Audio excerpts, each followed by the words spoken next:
Shalom semuanya, saya membuat video ini dengan tema mengenal Tuhan melalui penciptaan, dan mungkin beberapa video saya ke depan saya akan membahas tentang hal yang serupa. Saya kadang prihatin ya melihat ada orang-orang Kristen yang mereka tuh orang-orang yang cerdas, mereka yang sanggup berpikir kritis, sanggup menelaah sesuatu, tidak langsung terima apa saja, tidak langsung menerima informasi mentah-mentah. Tetapi sayangnya berpikir kritis itu baik sebenarnya, tapi sayangnya pikir kritis tanpa pengertian yang benar malah membuat orang meninggalkan iman Kristennya, malah menjadi seorang ateis atau tidak percaya kepada Tuhan. Nah, kali ini saya akan membahas pertama, semua manusia pasti memiliki masalah. Untuk orang-orang yang percaya ada Tuhan, dia pasti akan lari kepada Tuhan ketika menghadapi masalah dan mengandalkan Tuhan. Tapi juga orang-orang yang tidak percaya Tuhan, maka dia akan berusaha mengandalkan diri dia sendiri.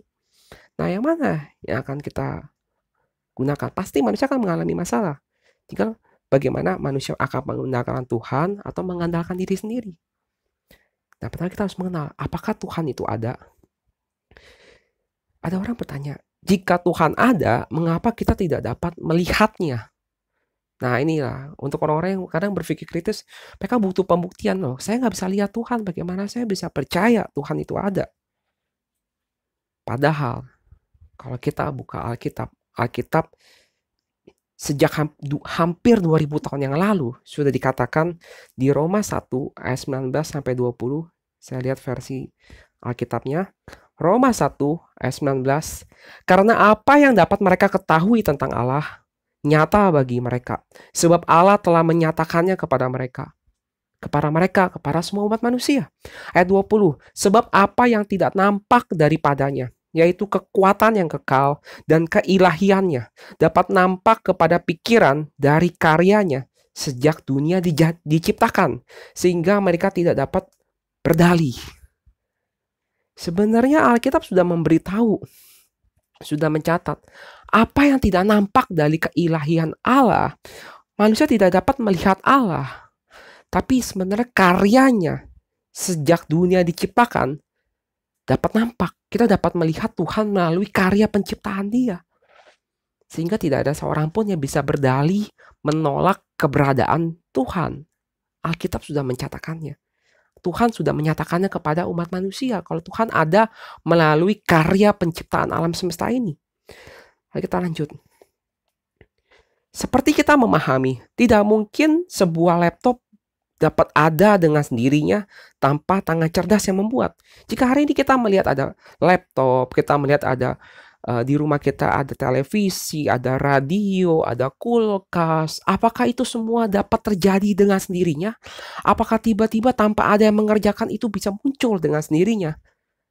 Tentu saja untuk orang yang masih berpikir sehat, kita akan mengatakan tidak mungkin.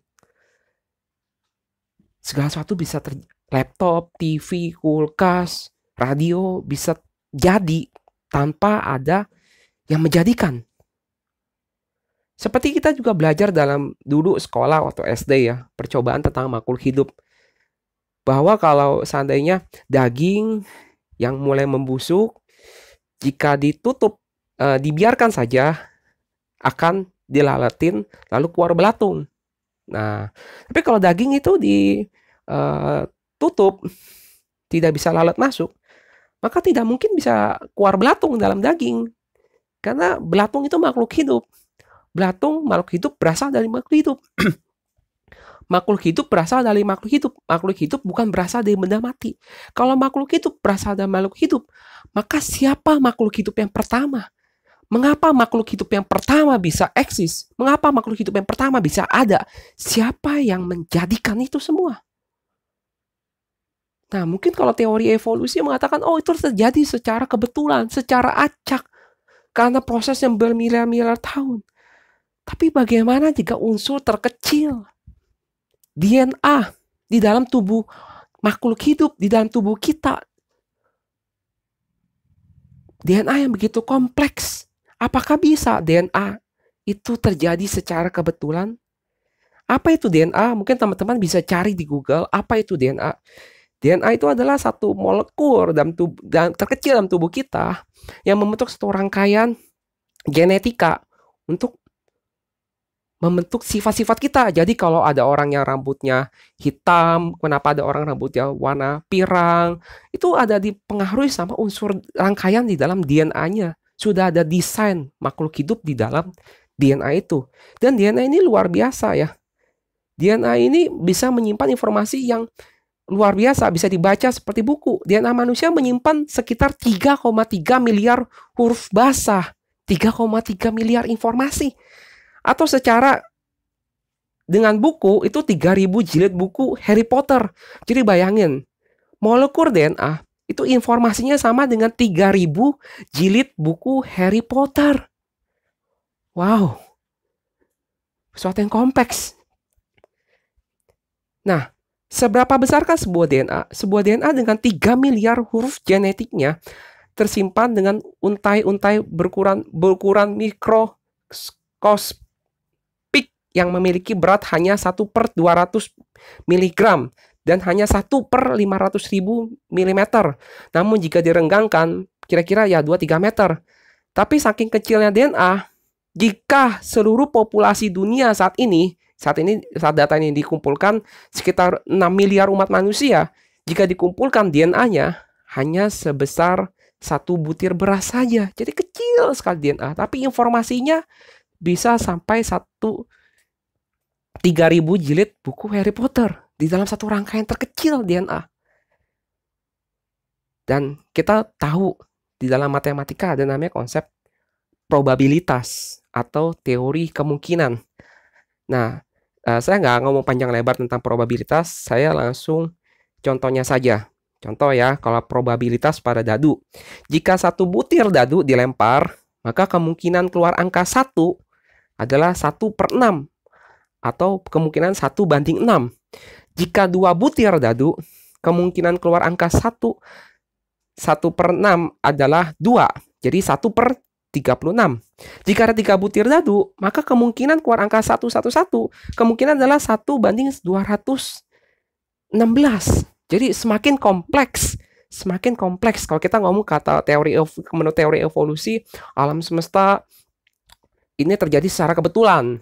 Jadi sisanya berevolusi. Tapi kita melihat seberapa kemungkinan kebetulan itu bisa terjadi. Semakin kompleks suatu rangkaian, maka teori kemungkinan akan semakin kecil. Nah, berapa kemungkinan bisa DNA terjadi secara kebetulan? Ini saya ambil dari internet, kalian bisa cari sendiri. Kalau saya membaca, kemungkinan DNA bisa terjadi secara kebetulan ada 1/10⁻⁶ atau 1/100000 nolnya sampai 600 alias mustahil dapat terjadi secara kebetulan. DNA saja sudah sangat mustahil untuk dapat terjadi secara kebetulan. Artinya dapat kita simpulkan ada sesuatu yang cerdas yang menciptakan alam semesta ini, yang menciptakan makhluk hidup ini. Siapakah dia? Dan manusia tidak bisa menyangkal, manusia tidak bisa berdalih tentang keberadaan Tuhan. Seperti kita lihat lagi di ayat 20, sebab apa yang tidak nampak daripadanya, yaitu kekuatannya yang kekal dan keilahiannya, dapat nampak kepada pikiran dari karyanya sejak dunia diciptakan.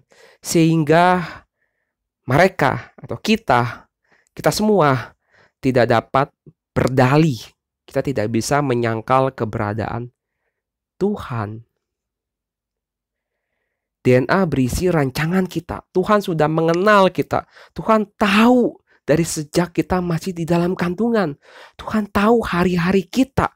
Bahkan sebelum kita lahir. Kita buka Mazmur 139 ayat 13 sampai 16. Mazmur 139